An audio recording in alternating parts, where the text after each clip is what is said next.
어머니, 아니 치매가 어떻게? 치매? 내가 치매였던 적이 있었나? 아니, 이게 어떻게 된 일인지. 원장님, 이제 짐 싸실 시간입니다. 오늘자로 이 요양원 대표이사가 바뀌었거든요. 강명차 바로 나야. 이제부터 내가 대표이사야. 여러분들이 어느 지역에서 듣고 계신지 댓글로 말씀해 주세요. 아직 구독하지 않으셨다면 구독해 주시고 좋아요 눌러주시면 영상 제작에 아주 큰 힘이 됩니다. 그럼 사연 시작하겠습니다. 어머니, 오늘도 영양제 드셔야죠. 최수진의 목소리는 언제나처럼 달콤했다. 마치 꿀을 바른 듯한 그 말투에 강명자는 며느리가 내미는 투명한 캡슐 두 알을 물끄러미 바라보았다. 수진아, 이게 뭔 영양제라고 했더라? 어머니, 또 잊으셨어요? 기억력에 좋은 은행잎 추출물이에요. 제가 간호사 출신이잖아요. 어머니 건강은 제가 책임질게요. 며느리의 눈가에 주름이 잡히며 웃음꽃이 피었다. 그 웃음이 진심인지 아닌지 71년을 살아온 강명자도 처음에는 구분하지 못했다. 명자는 캡슐을 입에 넣고 물을 한 모금 마셨다. 며느리가 지켜보는 앞에서 꿀꺽 삼키는 신용을 했다. 수진이 만족스러운 표정으로 부엌으로 돌아가자 명자는 슬쩍 혀 밑에 숨겨둔 캡슐을 휴지에 뱉어냈다. 벌써 열흘째였다.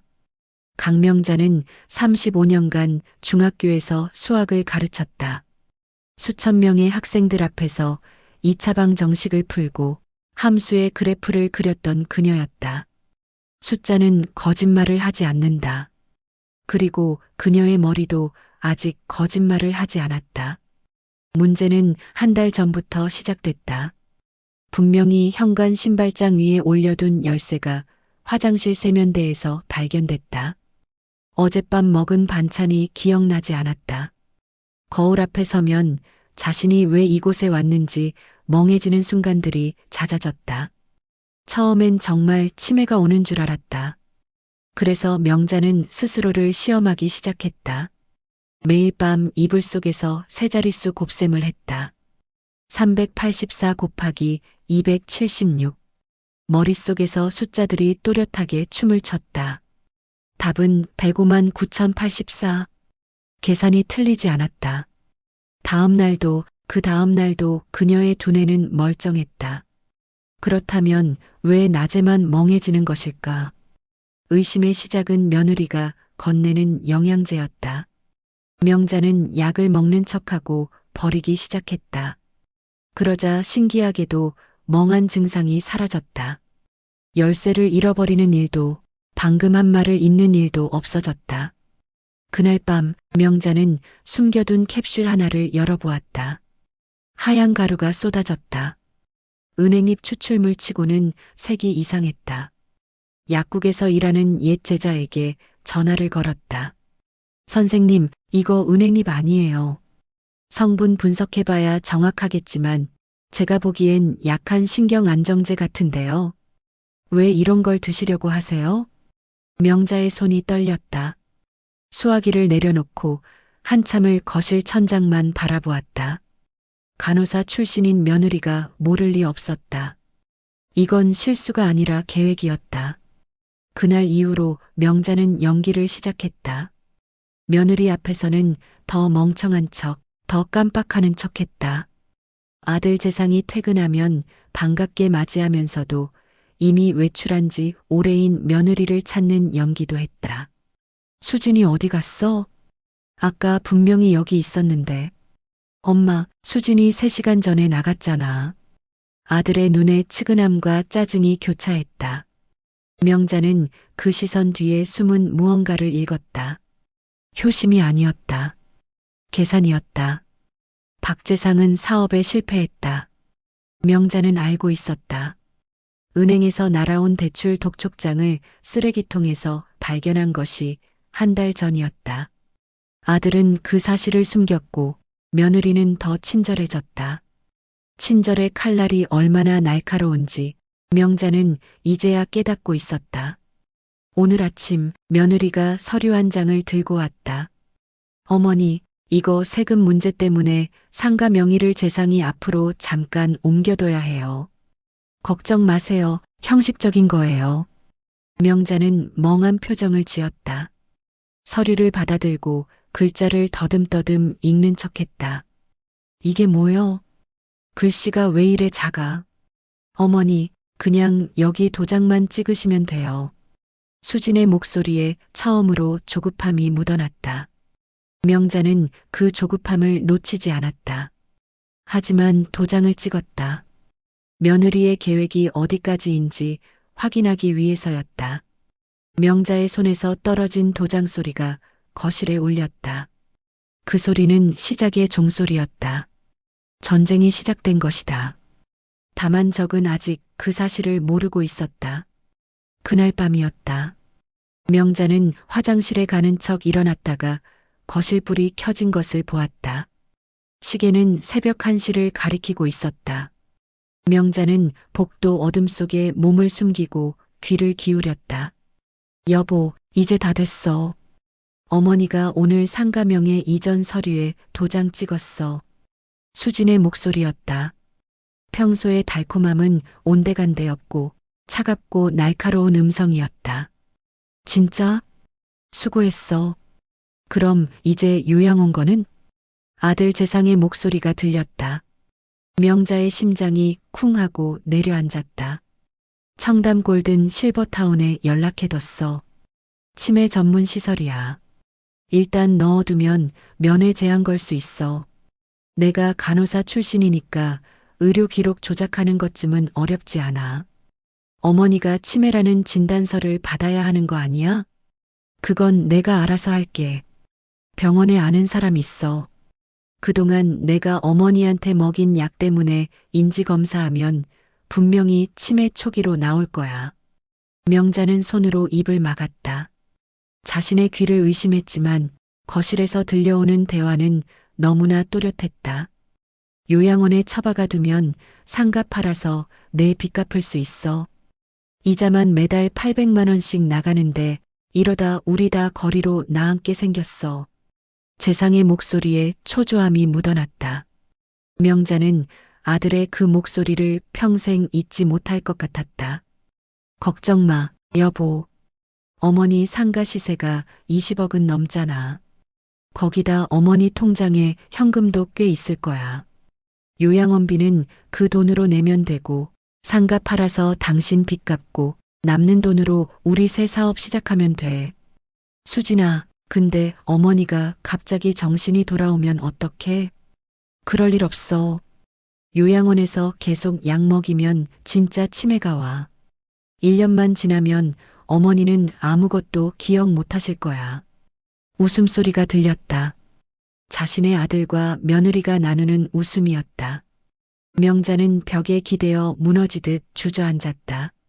30여 년 전 남편이 교통사고로 세상을 떠났을 때도 이렇게 무너지지는 않았다. 그때는 어린 아들을 키워야 한다는 사명감이 있었다.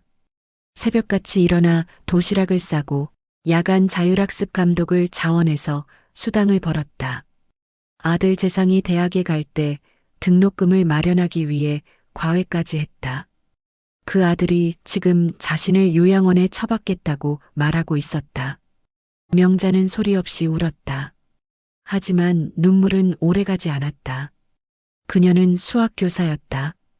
감정이 아니라 논리로 문제를 풀어왔다. 지금 이 상황도 하나의 문제였다. 풀어야 할 방정식이었다. 명자는 조용히 자신의 방으로 돌아왔다. 베개 밑에 손을 넣어 낡은 수첩을 꺼냈다. 남편의 유품이었다. 그 안에는 아무도 모르는 비밀이 적혀 있었다. 남편은 생전에 말했다. 명자야, 내가 먼저 가게 되면 이 수첩을 봐. 우리 아들이 잘 되면 좋겠지만 세상 일은 모르는 거니까. 그때는 무슨 말인지 몰랐다. 남편이 왜 그런 말을 했는지 이제야 이해가 됐다.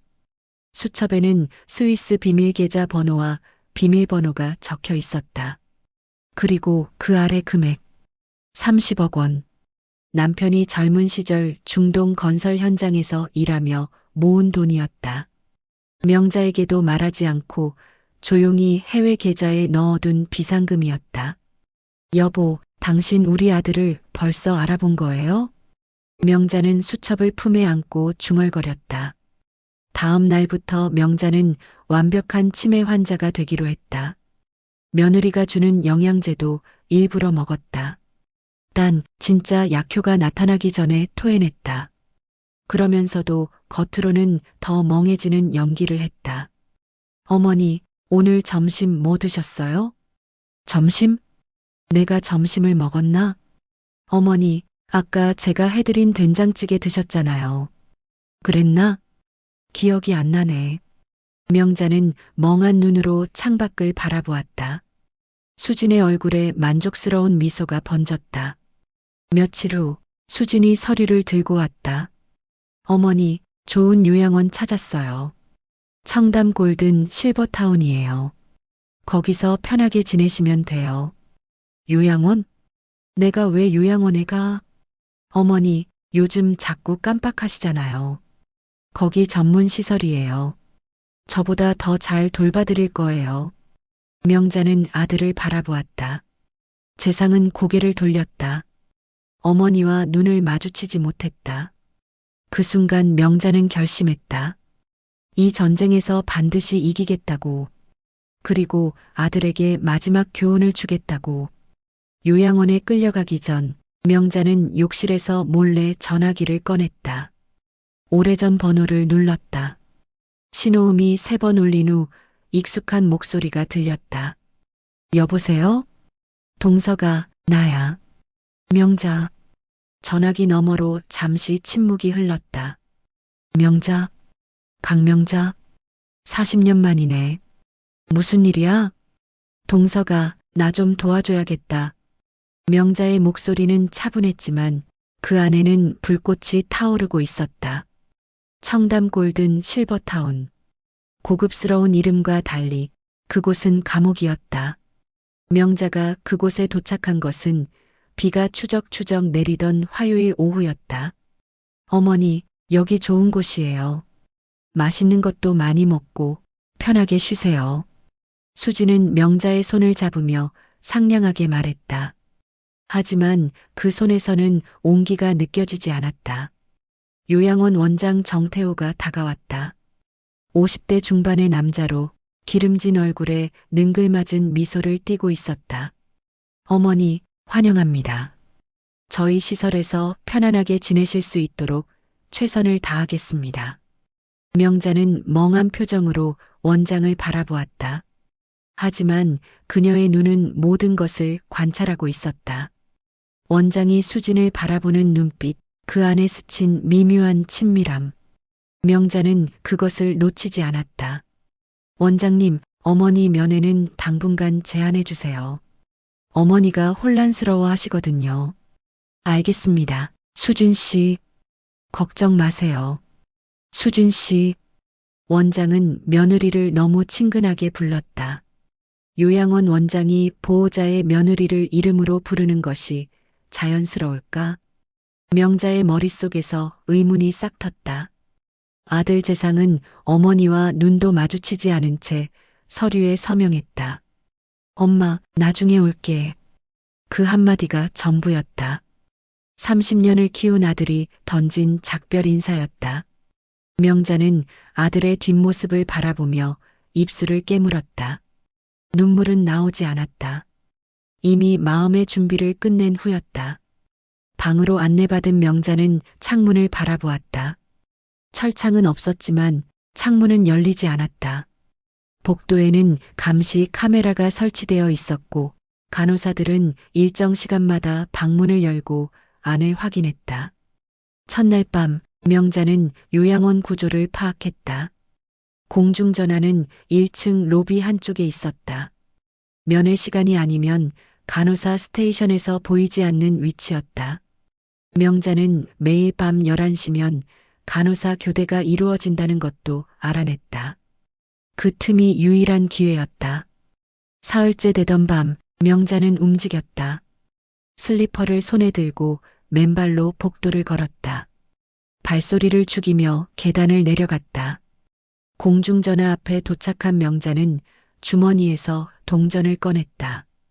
입수할 때 몰래 속옷 안쪽에 숨겨둔 비상금이었다. 신호음이 울렸다. 2번, 3번. 여보세요? 동서가, 나야. 명자, 지금 어디야? 며칠째 연락이 안 돼서 걱정했어. 김동석의 목소리에 진심 어린 걱정이 묻어났다. 명자는 목소리를 낮추며 말했다.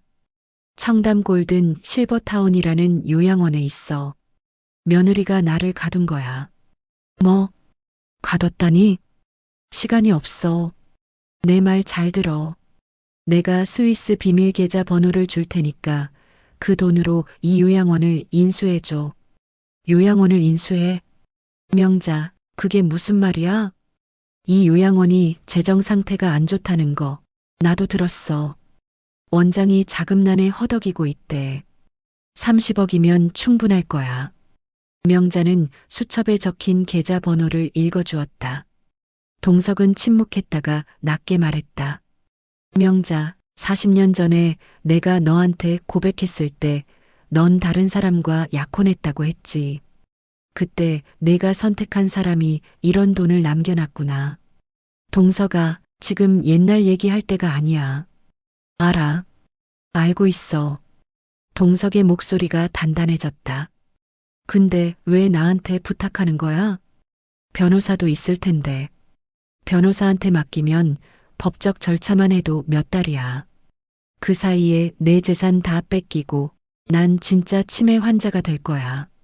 며느리가 날 치매 환자로 만들고 있어. 약을 먹이고 있어. 뭐라고?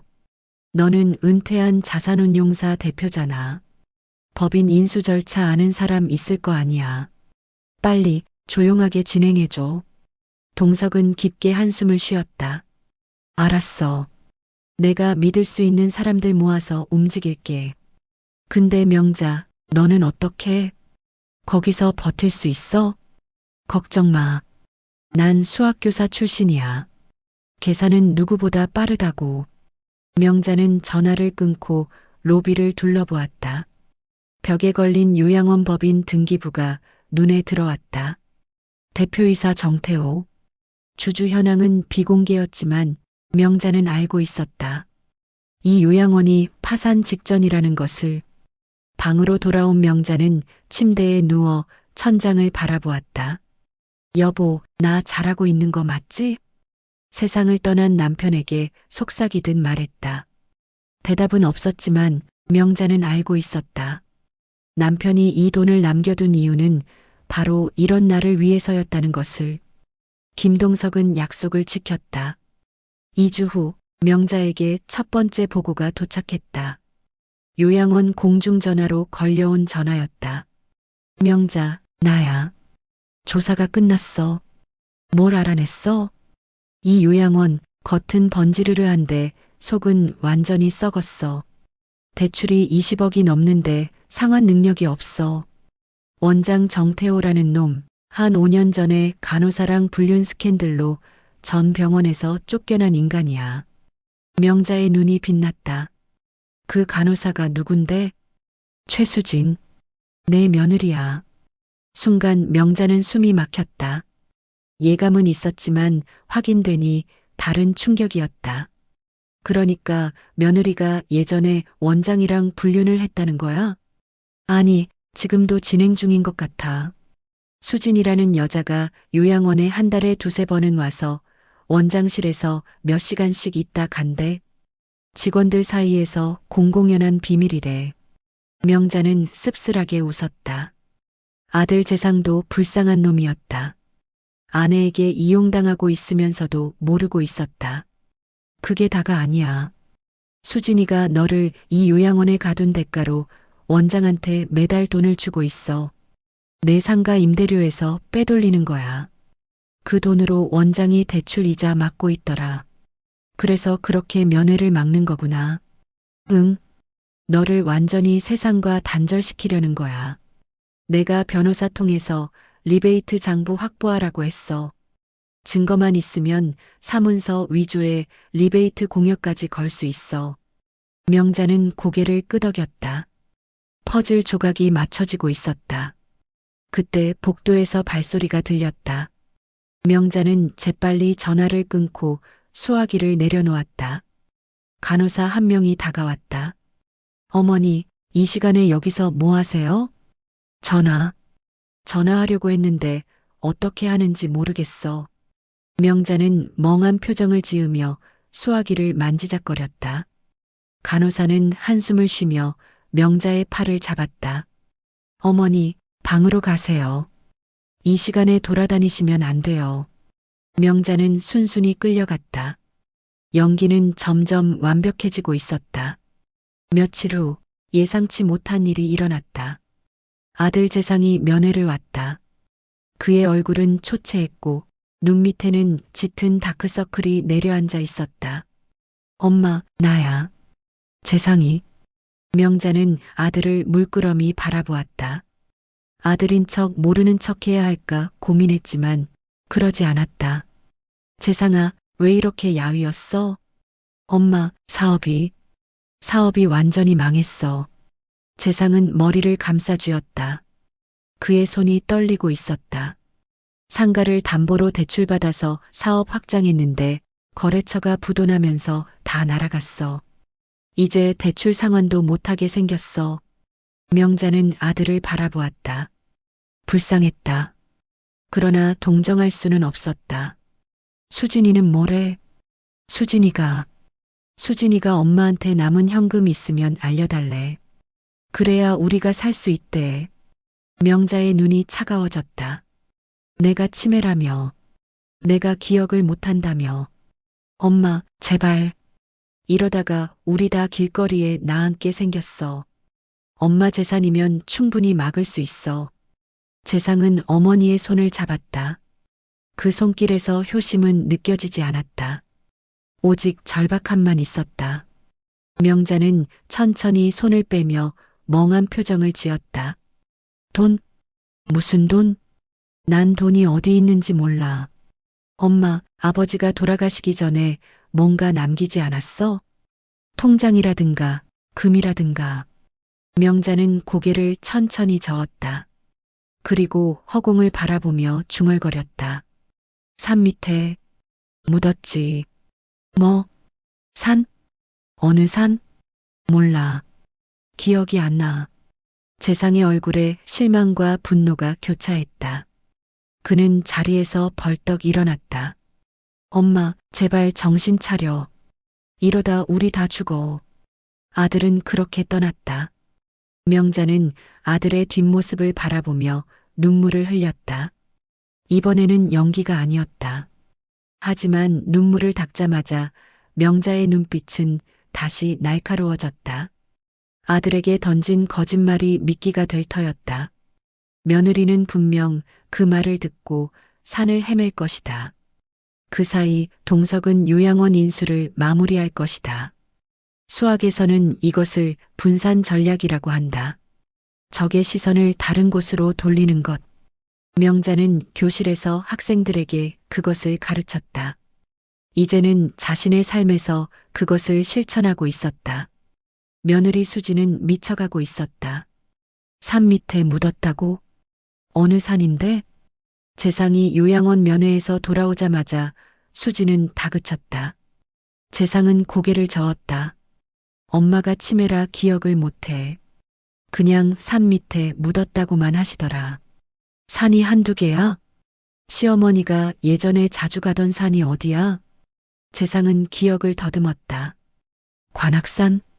아버지 돌아가시고 엄마가 한동안 관악산 등산을 다녔거든. 수진의 눈이 번뜩였다. 다음 날부터 수진은 관악산을 헤매기 시작했다. 등산복을 입고 곡괭이까지 들고 다녔다. 사람들은 그녀를 이상한 눈으로 쳐다봤지만 수진은 아랑곳하지 않았다. 일주일이 지나도 아무것도 나오지 않았다. 수진의 얼굴은 점점 초췌해졌고 머리카락은 헝클어졌다. 여보, 포기해. 엄마가 헛소리한 것 같아. 닥쳐. 시어머니가 평생 모은 돈이 어디 갔겠어? 분명히 어딘가에 숨겨놨다고. 수지는 히스테리를 부리며 소리쳤다. 재상은 지쳐가고 있었다. 대출 독촉장은 매일 쌓여갔고 이제는 집에까지 압류 통지서가 날아왔다. 그 무렵 요양원에서는 다른 일이 벌어지고 있었다. 원장 정태호는 초조해하고 있었다. 갑자기 나타난 투자자가 요양원 지분을 사겠다고 제안해왔기 때문이다. 금액은 파격적이었다. 빚을 다 갚고도 남을 금액. 이 투자자가 누구야? 정태호는 비서에게 물었다. 그게 법인 이름만 나오고 실소유주는 비공개래요. 청명홀딩스라는 법인인데 자산운용사에서 설립한 것 같아요. 왜 갑자기 우리 같은 작은 요양원에 관심을 갖는 거지? 정태호는 의심스러웠지만 돈 앞에서 의심은 사치였다. 빚쟁이들이 목을 조르고 있었다. 그는 결국 지분 매각 계약서에 도장을 찍었다. 그날 밤 정태호는 수진에게 전화했다. 수진아, 나 요양원 지분 팔았어. 뭐? 왜 갑자기? 빚이 너무 많아서 더는 못 버텨. 근데 좋은 조건에 팔았으니까 걱정 마. 내 시어머니 관리는 계속할 수 있어. 수진은 안도했다. 그녀에게 중요한 건 시어머니가 계속 갇혀 있는 것이었다. 요양원 주인이 누구든 상관없었다. 하지만 수진은 몰랐다. 그 투자자가 누구인지. 김동석은 모든 절차를 마무리하고 명자에게 연락했다. 명자, 다 끝났어. 요양원 지분 100% 인수 완료. 법인 등기 변경도 다음 주면 마무리돼. 명자는 공중전화기를 꼭 쥐며 미소 지었다. 고마워, 동석아. 정말 고마워. 고맙긴. 40년 만에 내가 나한테 부탁한 거잖아. 이 정도는 해야지. 명자는 전화를 끊고 로비 창문을 바라보았다. 밖에는 비가 내리고 있었다. 며느리가 산에서 헤매고 있을 시간이었다. 수진아, 내가 찾는 돈은 산에 없어. 바로 여기, 이 요양원에 있어. 명자는 혼잣말로 중얼거렸다. 하지만 아직 끝이 아니었다. 며느리는 곧 산에서 아무것도 찾지 못했다는 것을 알게 될 것이다.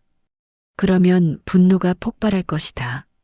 그 분노가 향하는 곳은 결국 명자였다. 며칠 후 예상대로 수진이 요양원을 찾아왔다.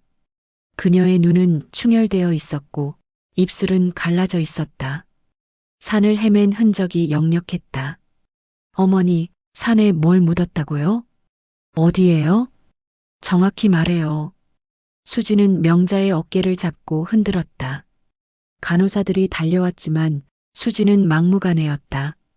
돈이 어디 있냐고요? 남은 현금 어디 숨겨놨어요?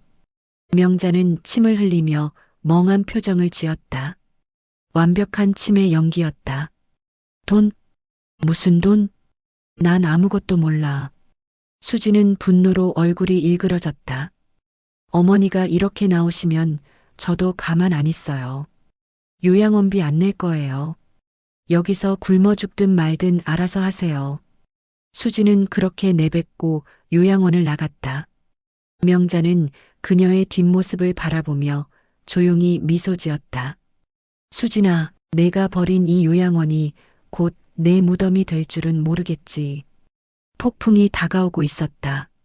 수진이 요양원비 지급을 끊은 지 일주일 후 원장 정태호는 명자를 불렀다. 강명자 어르신, 보호자분이 더 이상 비용을 지불하지 않겠다고 하셨습니다. 정태호의 목소리에는 냉소가 묻어 있었다. 그는 수진과의 밀약을 떠올렸다. 이 노인을 가두는 조건으로 매달 500만 원씩 받기로 했다. 그런데 이제 돈이 끊겼다. 귀찮은 짐이 될 뿐이었다. 그래서 저희가 어르신을 특별 격리실로 옮기기로 했습니다. 격리실이요? 그게 뭔데요? 명자는 멍한 표정으로 물었다. 치매가 심한 분들을 위한 특별 시설입니다.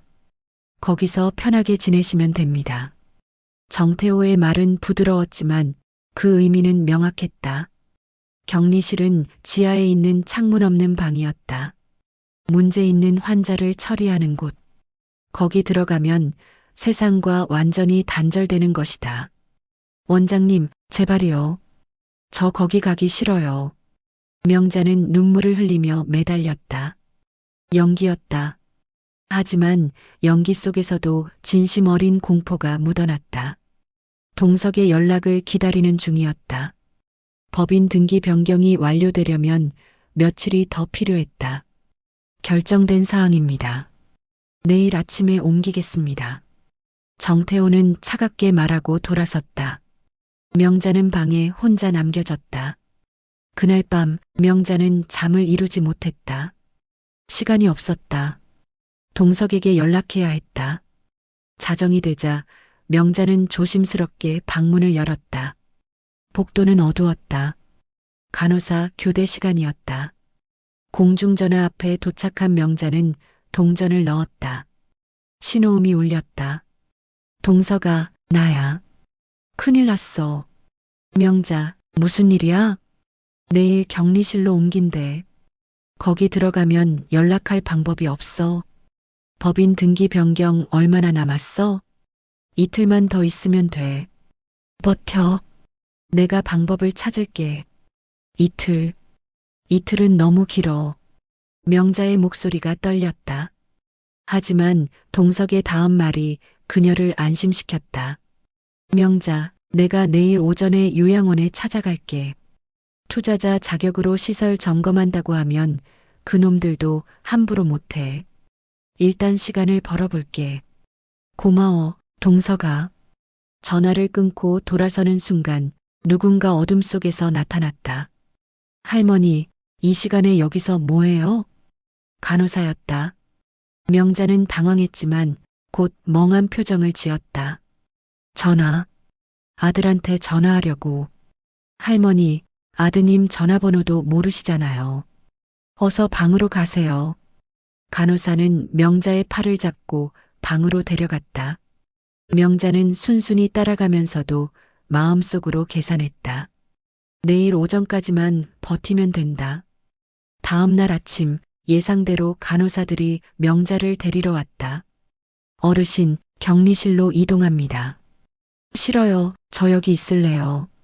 명자는 버티려 했지만 2명의 간호사가 양쪽 팔을 잡았다. 휠체어에 억지로 앉혀진 명자는 복도를 따라 끌려갔다. 바로 그때 로비에서 소란이 일어났다. 정태호 원장님 계십니까? 청명홀딩스에서 왔습니다. 시설 점검차 방문했습니다. 검은 코트를 입은 김동석이 로비에 서 있었다.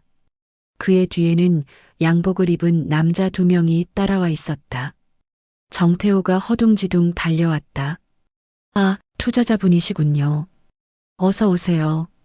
시설 전체를 점검하고 싶습니다.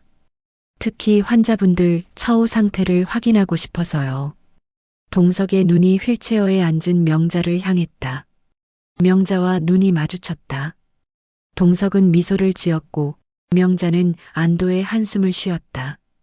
저 어르신은 어디로 모시는 중입니까? 동석이 물었다. 정태호의 얼굴이 굳어졌다. 아, 이분은 특별 관리가 필요한 분이라서. 격리실로요? 시설 점검 전에 환자 이동은 보류해 주시죠. 투자자로서 모든 환자의 처우를 확인하겠습니다. 동석의 목소리는 단호했다. 정태호는 입술을 깨물었지만 투자자 앞에서 함부로 행동할 수 없었다. 명자는 휠체어에서 일어나 자신의 방으로 돌아왔다. 동석이 지켜주고 있었다. 이제 이틀만 더 버티면 됐다. 전쟁의 마지막 국면이 다가오고 있었다. 이틀 후 드디어 그날이 왔다. 청담 골든 실버타운 앞에 검은색 세단 3대가 줄지어 멈췄다. 차에서 내린 사람들은 양복을 빳빳하게 차려입은 변호사들과 법무법인 직원들이었다.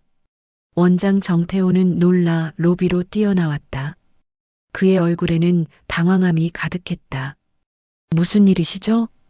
미리 연락을 주시지. 정태호 원장님이시죠?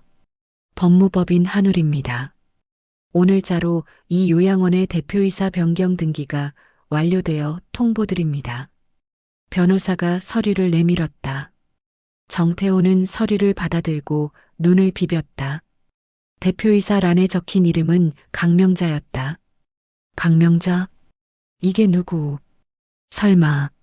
정태호의 시선이 휠체어에 앉아 있는 노인에게로 향했다. 로비 한쪽에서 간호사가 밀고 온 휠체어에 앉아 있던 그 노인이 천천히 자리에서 일어났다. 강명자였다. 명자는 며칠간 입고 있던 요양원 환자복 대신 김동석이 가져다 준 단정한 정장을 입고 있었다. 흐트러졌던 머리는 깔끔하게 빗겨져 있었고 눈빛은 그 어느 때보다 맑고 날카로웠다. 원장님, 이제 짐 싸실 시간입니다. 명자의 목소리는 낮고 차분했다. 35년간 교단에서 학생들을 가르치던 그 목소리였다. 이게 무슨... 정태호는 말을 잇지 못했다. 바로 그때 로비 문이 다시 열렸다. 며느리 수진과 아들 재상이 들어왔다. 수진은 요양원에서 온 연락을 받고 달려온 것이다. 수진은 로비 상황을 보고 얼어붙었다. 휠체어에서 일어난 시어머니, 양복을 입은 변호사들, 그리고 창백해진 원장. 어머니, 이게 어떻게 된 거예요? 수진의 목소리가 떨렸다. 명자는 천천히 며느리를 향해 걸어갔다. 수진아, 오랜만이구나. 산에서 못 찾았니? 수진의 얼굴이 하얗게 질렸다. 어머니, 치매? 내가 치매였던 적이 있었나? 명자는 주머니에서 서류 2장을 꺼내 수진 앞에 던졌다. 바닥에 떨어진 종이를 수진이 주워들었다. 손이 떨리고 있었다. 첫 번째는 명예신탁 무효 소송장이야. 내가 내 정신이 흐릿할 때 상가 명의를 옮긴 건 법적으로 무효야. 이미 법원에 접수됐어. 수진의 입이 벌어졌다. 두 번째는 내가 나한테 먹인 영양제 성분 분석표야. 은행잎 추출물이 아니라 신경안정제더라. 간호사 출신인 내가 모를 리 없지? 수진은 뒷걸음질 쳤다. 재상이 아내의 팔을 잡았다. 수진아, 이게 뭔 소리야? 내가 엄마한테 뭘 먹인 거야? 난 아무것도 안 했다고? 그럼 이건 뭐야? 명자는 또 다른 서류를 꺼냈다. 요양원 장부 복사본이었다. 내가 원장한테 준 리베이트 장부야. 내 상가 임대료에서 매달 500만 원씩 빼돌려서 원장한테 준 기록이 다 있어. 정태호가 고함을 질렀다. 수진 씨, 당신이 나한테 그 돈 주면서 비밀 지켜달라고 했잖아. 나까지 끌어들이면 어떡해. 닥쳐요. 수진이 비명을 질렀다. 하지만 이미 늦었다. 변호사들이 녹음기를 들고 있었다. 모든 것이 기록되고 있었다. 재상은 무릎을 꿇고 어머니에게 매달렸다. 엄마 미안해. 난 정말 몰랐어. 수진이한테 속은 거야. 제발 용서해줘. 명자는 아들을 내려다보았다. 눈가에 눈물이 맺혔다. 하지만 그녀는 눈물을 닦고 단호하게 말했다. 재상아, 내가 몰랐다고? 내가 내 앞에서 요양원에 처박아 두면 상가 팔아서 빚 갚는다고 했던 거 내가 다 들었어. 새벽 1시에 거실에서. 재상의 얼굴이 일그러졌다. 너희 부부가 내 아들, 내 며느리로 살 기회를 줬어. 근데 너희는 괴물이 되는 길을 택했어. 명자는 뒤돌아서며 변호사에게 말했다. 고소장 접수하세요. 존속학대, 사문서 위조, 리베이트 공여. 다 해당될 겁니다. 수지는 그 자리에 주저앉아 울부짖었다. 재상은 멍하니 서 있었다. 명자는 뒤도 돌아보지 않고 요양원 정문을 향해 걸어갔다. 김동석이 명자 옆으로 다가왔다. 명자, 힘들지? 힘들지. 그래도 해야 할 일이니까. 명자는 햇살이 쏟아지는 밖을 바라보았다. 오래간만에 느끼는 자유의 공기였다. 한 달이 지났다. 청담 골든 실버타운은 더 이상 감옥이 아니었다. 명자는 요양원을 사회적 기업으로 전환했다. 갈 곳 없는 노인들을 위한 안식처로 만든 것이다. 요양원 이름도 바꿨다. 청명의 집. 동석이 요양원 인수에 사용한 법인 이름 청명홀딩스에서 따온 것이다. 명자 언니, 이 정원 정말 예쁘다. 새로 입소한 박순자 할머니가 명자 옆에 앉아 말했다. 명자는 미소 지었다. 그렇지? 여기서 차 마시면 마음이 편해져. 명자는 매일 오후 요양원 정원에서 차를 마셨다. 그것이 새로운 일과가 되었다. 원장 정태호는 의료법 위반과 리베이트 수수 혐의로 기소되어 재판을 받고 있었다. 며느리 수진도 존속 학대와 사문서 위조 혐의로 검찰 조사를 받았다. 간호사 면허도 박탈당했다. 아들 재상은 집행유예를 선고받았다. 검찰은 그가 아내의 계획에 가담하긴 했지만 주도적인 역할을 하지 않았다고 판단했다. 하지만 명자가 제출한 진술서가 결정적이었다. 아들이 새벽에 나눈 대화, 상가를 팔아 빚을 갚겠다던 그 말. 명자는 아들을 위해 선처를 구하지 않았다. 그것이 마지막 가르침이었다. 어느 날 오후 면회객이 왔다. 엄마, 재상이었다. 교도소 복장 대신 평범한 옷을 입고 있었다. 집행유예 판결 후 처음 찾아온 것이다. 그의 얼굴은 야위었고 눈 밑에는 깊은 그림자가 드리워져 있었다. 명자는 정원 벤치에 앉은 채 아들을 바라보았다. 손짓하여 앉으라고 했다. 재상은 어머니 옆에 앉았다. 한참을 아무 말 없이 앉아 있었다. 엄마, 미안해. 재상의 목소리가 떨렸다. 내가 욕심에 눈이 멀었어. 사업 실패하고 빚에 쫓기다 보니까 판단력을 잃었어. 수진이 말만 듣고 엄마한테 그런 짓을 했어. 명자는 아들을 물끄러미 바라보았다. 아들의 눈에서 눈물이 흘러내렸다. 용서해줘, 엄마. 제발. 명자는 한숨을 쉬었다. 찻잔을 내려놓고 아들의 손을 잡았다. 아들의 손은 거칠어져 있었다. 한때 피아노를 치던 그 고운 손이. 재상아. 응. 내 아버지가 돌아가시기 전에 나한테 그러셨어. 우리 아들이 잘 되면 좋겠지만 세상 일은 모르는 거라고. 재상은 고개를 들어 어머니를 바라보았다. 그때는 무슨 말인지 몰랐어. 내 아버지가 왜 그런 말을 했는지. 이제야 알겠어. 아버지는 널 사랑했지만 너의 약함도 알고 계셨던 거야. 재상은 고개를 떨궜다. 내가 널 용서할 수 있을지 모르겠어. 솔직히 지금은 못하겠어. 재상이 울먹였다.